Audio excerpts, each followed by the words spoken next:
আচ্ছা, একটা ভাইয়া আমাকে কমেন্ট করছে যে আমার ভিডিও হোক বা ছবি হোক, বাট ছবি বা ভিডিও একটার মধ্যে কমেন্ট করছে। উনি লিখছে যে পাগলের মতো লাগে। তো কারে পাগলের মতো লাগে? কি আমারে পাগলের মতো লাগে, নাকি আমি যে ভিডিও করছি ওইটা পাগলের মতো লাগে? ওইসব কিছু উনি লেখে নাই। মনে হয় মুখে আনছে। অনেক সময় হয় না যে আমরা মুখে বলতেছি একটা কিন্তু হাতে লিখতেছি আরেকটা, ওরকম হয়তো বা হইতে পারে। তো যদি পাগলের মতো হইতো, বিশেষ করে পাগল থাকে রাস্তায়, আমার কোনো ভিডিও তেমন একটা রাস্তায় দেখা যায় না। হয়তোবা যখন বাহিরে যাই তখন রাস্তা দিয়ে এমনি ভিডিও করি আরকি।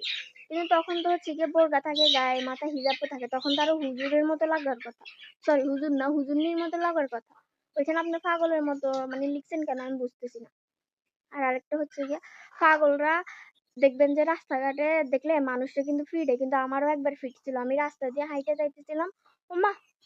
পোলাপাইনে হিতির হাইসা তাই হিতিয়াই আমারে হিটা শুরু করছে। আমি তো পাগলরা সম্ভবত চুল-টুল আঁচড়ে না, তাও আবার ওদের হচ্ছে জামা-কাপড় অনেক নোংরা থাকে। তো আমার কি কোনো ভিডিওতে দেখছেন যে আমার জামা-কাপড় নোংরা, বা হচ্ছে গিয়ে আমি পাগলের মতো হাউ-মাউ করতেছি, তারপরে হচ্ছে গিয়ে বা মাথা চুল এলোমেলো, বা হচ্ছে গিয়ে মানে জামা কাপড় অনেক নোংরা, এরকম কিছু দেখছেন? হুদাই আইসা বলে পাগলের মতো। আর কিছু লিখতে পারেন না? ভালো কমেন্ট চোখে আসে না বা মাথাতে আসে না? হুদাই এ ধরনের কমেন্ট করবেন না, ঠিক আছে? পাগলের মতো মানে আমার ভিডিওতে কি দেখছেন যে পাগলের মতো লাগতেছে? আজব! ভালো করে কমেন্ট করবেন, তাহলে ভালোভাবে রিপ্লাই দিবেন। নাহলে আর রিপ্লাই দিতাম না।